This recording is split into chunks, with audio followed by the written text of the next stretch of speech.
welcome to Kanen Coffee. Today we have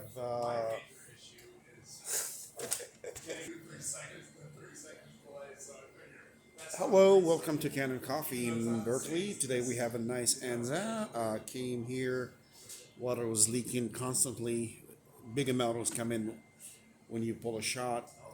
We switch these components right here, three-way solenoids, and also the pressure regulator valve, which is this one here. So both this one being switched, and the issue is it's fixed. So some water will be coming here. It's very normal. You cannot get rid of all the water completely, but it's a couple drips, or it's pretty normal when you pull a shot.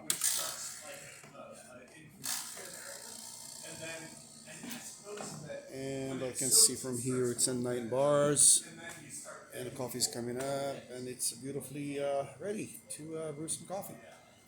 Please come and see us at Berkeley store. We have brand new machines for sale, and we do also repair, and we have new machine for sale as well. And do not forget to subscribe, please. Have a great day. Thank you.